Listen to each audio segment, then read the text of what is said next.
क्योंकि एक आदमी के स्ट्रक्चर पे ही गाड़ी को तैयार किया गया है। जब वो हिल पे चलेगी तो उसका दम चढ़ेगा तो तेल ज्यादा खाएगी, बार बार हमारे टायर की माइलेज कम हो जाती है, डीजल की माइलेज कम हो जाती है, और जितने भी हमारे इसमें स्पेयर पार्ट है उनकी घिसाई ज्यादा होती है। जब यहाँ पर उतराई चढ़ाई है और गाड़ी जब चलती है तो उसमें टायर घिसाई भी अनबैलेंस घिसती है, एक बराबर टायर नहीं घिसता, और टायर फटने के जो चांसेस जो ज़्यादा रहते हैं, और टायर बहुत ज़्यादा जो है फटते हैं। आपका गियर है, गियर टूटने की गुंजाइश ज़्यादा रहती है, और हमारी कॉस्टिंग ज़्यादा है गाड़ी मेंटेन। कंपनी मेंटेन नहीं करती है? नहीं, जो गाड़ी की टोटल मेंटेनेंस, टोटल खर्चा मालिक का है। ये हमें सीधा सीधा किलोमीटर के हिसाब से किराया देते हैं, जिस किराए के लिए हमारी इनसे लड़ाई है। इससे जितना भी ये हमारे हाइक एनुअल जो हाइक होती थी हमारी, वो 2018 से पेंडिंग पड़ी है। इवन के बरमाना जो नीचे जो एसीसी प्लांट है उन्होंने इसको ले लिया है, उनका इसी करके उनका 11 रुपये 41 पैसे रेट हो गया था, जो कि हम अभी मतलब 2018 से उसको 10 रुपये 58 पैसे ले रहे थे। उन्होंने हाइक ले ली, हमारे को तो हाइक भी नहीं मिली, नहीं उसे कहाँ 6 रुपये और कहाँ 3 रुपये, 6 रुपये 3 रुपये की बात करें, जबकि हमारा जो है 10 रुपये 58 पैसे रेट था। अब उन्होंने क्या कैलकुलेशन की है, या तो हमारे साथ वो गाड़ी में बैठे और चले रोपड़ तक, या जहां भी हमारी यहाँ हिल एरिया में गाड़ी जाती है तब उनको पता लगे गाड़ी क्या खर्चा मांगती है और इन्हें कितना बचता है। तो उनको तो इस वक्त मैं हिमाचल में मौजूद हूं, दादरा घाट में, और यहां पर ग्राउंड रिपोर्ट के लिए आई हुई हूं, जहां पर लाखों लोग बेरोजगार हुए हैं, जहां पर सरकार रोजगार देने का वादा करती है और लोगों को बेरोजगार किया जा रहा है, लोगों को यानी गुमराह किया जा रहा है, एक तरह से देखा जा सकता है। और मेरे पीछे देखें सैकड़ों की संख्या में ट्रक लगे हुए हैं, 1 2 3 4 5 6 7 10 गिनती करना मुश्किल है, लेकिन इसके बावजूद भी केंद्र सरकार तक सवाल और जवाब नहीं हो पाया है। यहाँ के लोग जो, चाहे वो ड्राइवर हो, चाहे बेचने वाला हो, या जो भी ऑपरेटर हो, जो भी काम कर रहे हो, अपनी डिमांड को लेकर बात कर रहे हैं, लेकिन अगर असर देखा जाए प्लांट बंद होने की वजह से कम 4 लाख लोग जो है वो बेरोजगार हुए हैं, बेघर हुए हैं, लेकिन सरकार के द्वारा अब तक कोई आश्वासन नहीं दिया गया है। ये ट्रक ड्राइवर के साथ और भी लोग कई एम्प्लॉय होंगे जो काम करते होंगे, लेकिन सवाल ये है कि आखिर अडानी ग्रुप द्वारा ये फैसला क्यों लिया गया, इसका जवाब बहुत मुश्किल है, क्योंकि जवाब में जो चीजें सामने आई खुलकर वो ये कहा जा रहा है कि जहां 2000 करोड़ का मुनाफा अडानी ग्रुप को हो रहा है, उनसे पेट नहीं भरने वाला, उनको 4000 करोड़ का मुनाफा चाहिए, जिसकी वजह से लोगों को इस तरह से गुमराह किया गया और परेशान किया गया। आज लोग रोड पर आ चुके हैं और 1 2 3 नहीं, कम से कम 4 लाख लोग बेरोजगार हुए हैं। लोग पलायन करने को बेबस हैं क्योंकि उनके पास रोजगार नहीं है। हिमाचल जैसी जगह में एक ही रास्ता है जो है वो प्लांट था, और प्लांट की वजह से हजारों की आबादी उस पर, मतलब ये कह सकते हैं कि रोटी और रोजगार का काम चल रहा था। लेकिन इसके बावजूद अगर आपके प्लेट से रोटी छिन जाए तो आप कहां जाएंगे, ये इसलिए मुझे दिखाना जरूरी था कि ताकि प्लांट के बाहर आप देखें किस तरीके से इतनी बड़ी खबर, इसके बावजूद भी नेशनल मीडिया में खबर नहीं चल रही है। मैं फिर से कहूंगी कि नेशनल मीडिया में खबर जिस तरह से चलनी चाहिए वो नहीं चली है। जहां 4 लाख लोग बेरोजगार हुए हैं, कर्मचारी बेरोजगार हुए हैं, क्योंकि ये ग्रुप अडानी ग्रुप है और अडानी ग्रुप की वजह से एनडीटीवी अडानी ग्रुप ने लिया तो, और इसके बाद किसी की जबान खुलना जो है वो मुश्किल हो चला है। लेकिन जो लोग यहाँ पर मौजूद हैं उनसे जानने की मैं कोशिश करूंगी। बार बार ये सवाल होगा कि आखिर इस प्लांट को बंद क्यों किया गया, क्या वजह बताई गई, लेकिन वजह सिर्फ ये बताया गया कि नुकसान क्या हो रहा था कि रेट ज्यादा है। अपने मुनाफे की वजह से आम जन को वो पीसना चाहते थे, जो जनता अल्टीमेटम दे रही कि अब हम नहीं सहेंगे और हम जो सवाल पूछ रहे हैं सरकार जवाब दे। सरकार भी हमारे साथ है। और जी शुक्ला साहब, आप ये बताएं, ये ट्रक 1 2 3 4 मैं गिनती नहीं कर पाऊंगी, इतने ट्रक हैं, अब ये लोग जो बेरोजगार हुए वो कहाँ जाएंगे? मैडम ये जाना कहाँ है, यहाँ पे सभी लोग यहाँ हैं, हमारा भी यही ट्रकों से सभी घर परिवार चलता है। जब गाड़ी चक्कर मारती है तो 2 टाइम की रोटी मिलती है। अदरवाइज यहाँ पे जब ट्रक्स चलते हैं तो हिल एरिया है, यहाँ पे जो हमारी माइलेज है ट्रकों की बहुत कम हो जाती है। एक्चुअल जो प्लेन से जो यहाँ पे जो उद्योगपति आते हैं कि प्लेन में जो एवरेज जाती है ट्रक की, 6 टायर की गाड़ी करूंगा मैं, 6 जो टायरी गाड़ी होती है, मतलब 6 चक्का जो मल्टी एक्सल गाड़ी होती है, उसमें ऐसा है कि जब गाड़ी चलती है, सिंगल एक्सल बोलेंगे हम 6 चक्की के लिए, तो जब वो चलती है तो प्लेन में उसकी एवरेज 5-5.5 के करीब चली जाती है या 4 के करीब चली जाती है। यहाँ पे जब वही गाड़ी हिल एरिया में आती है, अपना 12 टन उठा के चलती है, तो उसकी एवरेज यहाँ पे 2.5 और 3 के बीच में रह जाती है। तो बड़ा मुश्किल हो जाता है हमें ये। और जो उद्योगपति प्लेन से यहाँ पे एंट्री करते हैं तो ये सोचे जैसे प्लेन में गाड़ी चलती है वैसे हिमाचल प्रदेश में चले, ऐसा नहीं हो सकता। एक महज एक आदमी एक चढ़ाई जब चढ़ता है तो उसका कितना सांस फूल जाता है, उसी तरह गाड़ी को भी लेना पड़ता है, क्योंकि एक आदमी के स्ट्रक्चर पे ही गाड़ी को तैयार किया गया है। जब वो हिल पे चलेगी तो उसका दम चढ़ेगा तो तेल ज्यादा खाएगी, बार बार हमारे टायर की माइलेज कम हो जाती है, डीजल की माइलेज कम हो जाती है, और जितने भी हमारे इसमें स्पेयर पार्ट है उनकी घिसाई ज्यादा होती है, क्योंकि मोड़ तो जब मोड़ वगैरह काटते हैं तो उसमें हर जगह गाड़ी पे ज्यादा बर्डन पड़ता है, तो मुश्किल होता है। प्लेन में तो सीधे अपने एक्सीटर दबाया और गाड़ी चलाई। यहाँ पे जो आप 10 मीटर जाएंगे 10 मीटर पे मोड़ आ जाएगा, उसके बाद 25 मीटर जाएंगे फिर मोड़ आ जाएगा। इससे हमारी जो माइलेज है हर तरह से गाड़ी की कम हो जाती है। मेन कारण यह है, इसलिए जो है प्लेन का जो भी उद्योगपति है तो सोचते हैं उसी तर्ज पे यहाँ गाड़ी चले। वैसा कभी नहीं हो सकता कि हिल एरिया में उसकी तर्ज पे गाड़ी चले। चलना मुश्किल है सर। हिल एरिया में जिस तरह के बार बार ब्रेक लेना है, आपको टर्न करना है, आपको बार बार रुकना है, उसमें पेट्रोल डीजल जो भी खर्च है वो ज़्यादा होता है। इसमें मैडम जैसे हिल एरिया है, जब यहाँ पर उतराई चढ़ाई है और गाड़ी जब चलती है तो उसमें टायर घिसाई हुई अनबैलेंस घिसती है, एक बराबर टायर नहीं घिसता, और टायर फटने के जो चांसेस जो ज़्यादा रहते हैं, और टायर बहुत ज़्यादा जो है फटते हैं। आपका गियर है, गियर टूटने की गुंजाइश ज़्यादा रहती है।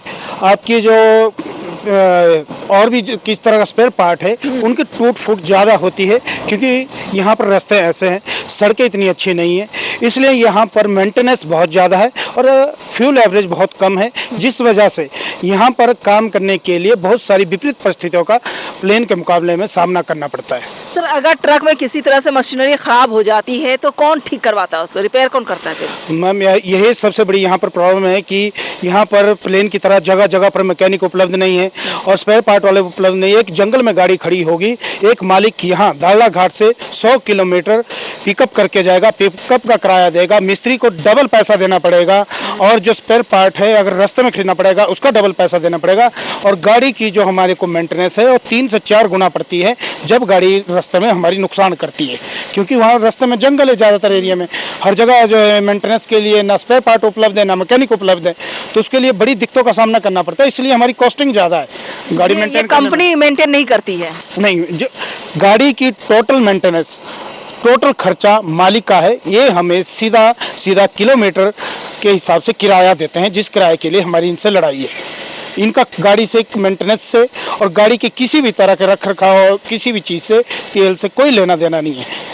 ये तो काफ़ी महंगा होता होगा सर आप लोगों के लिए? बहुत महंगा मैम, आज की डेट में अगर गाड़ी नुकसान ना करे तब हम किस्त दे पाते हैं। जिस मालिक की गाड़ी नुकसान करे और कहीं खुदा ना खास्ता रोड से बाहर चले जाए तो आदमी किस्त भी नहीं दे सकता और गाड़ी को रोड से बाहर भी नहीं ला सकता।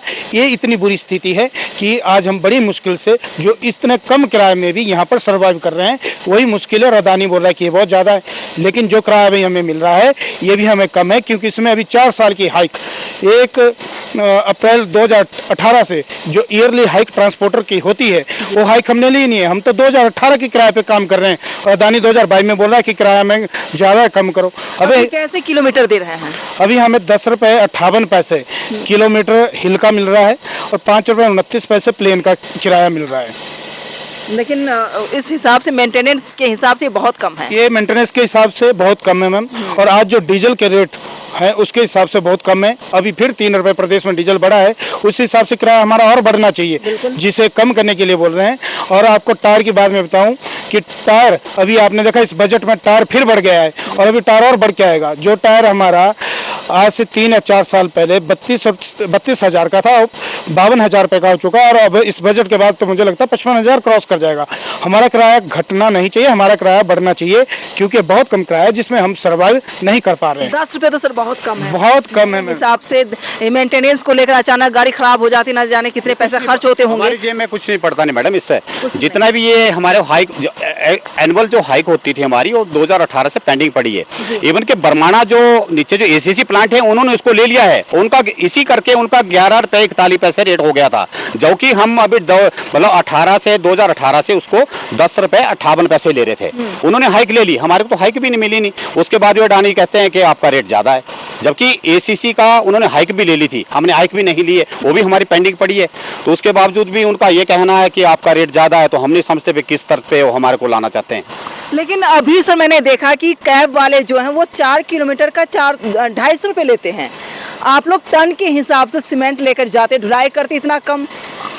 मैडम वही तो रोना है हर ऑपरेटर का, भी इतना माल हम यहाँ से उठा रहे हैं। 24 टन हमारा मल्टी एक्सल गाड़ी लेके जाएगी और 12 टन हमारी 6 टायर जो चक्की है वो लेके जाएगी। उसके बावजूद अडानी जी को ये लगता है कि इनका रेट बहुत ज़्यादा है। हमारी समझ से परे है कि वो किस तर्ज पे हमारे को रेट देना चाहते हैं, कहाँ 6 रुपये और कहाँ 3 रुपये। 6 रुपये और 3 रुपये की बात करें, जबकि हमारा जो है 10 रुपये 58 रुपये से रेट था। अब उन्होंने क्या कैलकुलेशन की है, या तो हमारे साथ वो गाड़ी में बैठे और चले रोपड़ तक, या जहाँ भी हमारी यहाँ हिल एरिया में गाड़ी जाती है तब उनको पता लगे गाड़ी क्या खर्चा मांगती है और इन्हें कितना बचता है, तो उनको सामने हो जाएगा। दूध का दूध और पानी का पानी हो जाएगा। जब आप लोग काम करते हैं आपको कोई बेनिफिट नज़र नहीं आ रहा है, तो क्या आप लोगों को चाहिए कि सरकार से ये बात रखनी चाहिए, क्योंकि उनको भी नहीं पता होगा कि खर्च क्या है। आपकी गाड़ी है, आपको पता है खर्च क्या चीज़ है, तो क्या कहना चाहेंगे आप? अगर हम हिमाचल सरकार की बात करते हैं, उनके पास अपनी बात रखने का मौका मिले आपको। मैडम ऐसा है, हिमाचल सरकार अभी तक टोटली हमारे पक्ष में बात रखी है। उन्होंने एक एजेंसी भी हायर की थी, जैसे हिमकॉन की एजेंसी के नाम से उसको हायर किया था उन्होंने। वो जैसे कोई भी स्ट्रक्चर तैयार करना उसका काम करते हैं, या कोई जैसे सिविल सप्लाई है उसका रेट तय करना। तो हिमकॉन एक एजेंसी है जो रेट तय करती है। हिमकॉन ने उन्होंने उनको रेट दिया है नहीं दिया हमें इसका मालूम नहीं है, गवर्नमेंट के साथ क्या वार्ता हुई है। पर लेकिन जब एक मध्यस्थता हमारी और एक गवर्नमेंट की आपस में हुई, तो माननीय हमारे मुख्यमंत्री सुक्खू जी ने कहा कि 10 रुपये 58 पैसे आप बोलते हैं, मतलब दालला पैटर्न पे उन्होंने हमारे जो सदस्य वहाँ पे गए थे वहाँ पे बात रखी कि 10 रुपये 58 पैसे आप बोलते हैं, तो आप थोड़ा कम हो जाओ, मैं अडानी से बात करके उनको थोड़ा ऊपर ले आऊँगा, एक मध्यस्थता बनाओ। तो मध्यस्थता ये बनी थी हमारे सभी ऑपरेटरों की। 8 सोसाइटियाँ हैं हमारे यहाँ पे, दाड़ा घाट जो एक हमारा प्लांट है इसमें 8 सोसाइटियाँ काम करती हैं। तो 8 सोसाइटियों पे काम करने के बावजूद जो हमारा अधिवेशन है उसे बुलाया गया और वहाँ पे सभी ऑपरेटरों से पूछा गया, ओपनली बात हुई कि देखो हमारे को जब सरकार हमारा साथ दे रही है, माननीय मुख्यमंत्री जी हमारे साथ हैं, तो क्यों ना हमें उनकी बात रखते हुए हमें थोड़ा रेट कम कर दिया जाए। तो पहले तो सभी ऑपरेटर मुकर के कहते सर हमारे को बचता ही कुछ नहीं है, तो हम रेट क्यों कम करें। फिर जैसे हमारी जो एक कमेटी उसमें अधिकारी अच्छे रखे, उन्होंने बात करके उन्होंने बात रखी कि ऐसा जब गवर्नमेंट हमारे साथ चली है तो हमने उनका पक्ष थोड़ा रखना चाहिए। तो आखिर में बात आती है कि 10 रुपये 15 या 20 पैसे में हम काम कर देंगे। बरमाना ने भी माना और हमने, मतलब एसीसी बरमाना ने माना और दाला घाट एम्बुजा ने भी माना। तो उनके पक्ष में जब एक मीटिंग बुलाई जाती है और वहाँ पे बात रखी जाती है कि सर ठीक है हमारे को आप 10 रुपये 15 पैसे या 20 पैसे कर दो, हम इसमें राजी है चलाने के लिए, वो भी अपना नुकसान करके हमने उन्हें इतना रेट कम करने के लिए कहा। तो अडानी जी उस टाइम आए नहीं मीटिंग में, मेरे ख्याल उनसे कोई बात नहीं हो पाई। और पिछले कल ही अभी चंडीगढ़ में जो बात रखी गई, वैसे तो उन्ना हमारे सांसद जी अनुराग जी आए थे, उनसे भी बात हुई होगी, उसके बारे में हमारे को ज़्यादा पता नहीं, वो तो जब आपसे उनका परिचय कराएंगे वो उसके बारे में आपको बताएंगे कि वहाँ पे क्या बात रखी गई थी।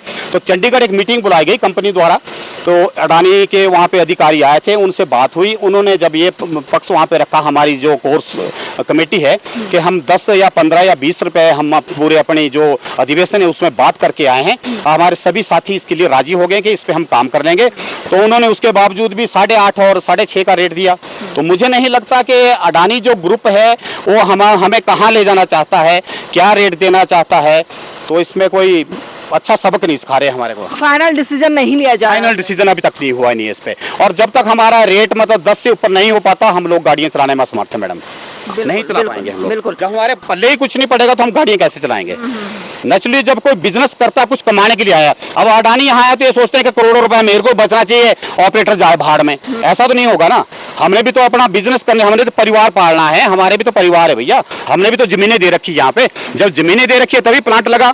अब जमीन देने वालों को बेचारों कुछ नहीं मिला, उल्टे यहाँ पे धूल फांक रहे हम लोग। अभी आपको अंदर ले जाएंगे, वहाँ पे दिखाएंगे आपको क्या सिस्टम है यहाँ पे, कितनी धूल है, उसके बारे में भी आपको दिखाएंगे अभी। जी जी। अगर विपक्ष की बात की जाए, बीजेपी की बात की जाए, तो क्या आप लोग सपोर्ट उनका चाहिए, जैसे जेपी नड्डा जी हैं या फिर केंद्र सरकार की हम बात कर रहे हैं, तो इन लोगों तक मैसेज पहुंचना चाहिए। आप लोगों को क्या परेशानी है? मैम जैसे केंद्र सरकार का सपोर्ट की हमें बहुत ज़रूरत है और केंद्र सरकार तक मैसेज, जैसे हमारे बरमाना की जो मैनेजमेंट है वो जेपी नड्डा जी से मिले हैं और हम लोग भी शिमला में हमारे सांसद श्री सुरेश कश्यप जी से मिले हैं और उन्होंने भी कहा कि मैं इस बात को दिल्ली में रखूँगा और हमने उनसे निवेदन किया है कि केंद्रीय उद्योग मंत्री पीयूष गोयल जी से हमारी मीटिंग जल्दी ही कराएं, तो उसके लिए भी उन्होंने हमारा निवेदन स्वीकार किया है और जल्दी ही हमारी बैठक दिल्ली में भी होगी और प्रदेश की सरकार, केंद्र की सरकार अगर मिलकर इस बात को ट्रांसपोर्टरों के हक के लिए लड़ेगी तो हमें हमारा हक मिलेगा और ये प्लांट तभी चलेगा, इस चिमनी से धुआं तब उठेगा जब हमारे ट्रक चलेंगे, हमें हमारा अधिकार मिलेगा। अगर हमारे ट्रक नहीं चलेंगे तो ये फैक्ट्री भी नहीं चलेगी। ये भी ट्रांसपोर्टरों का संकल्प है।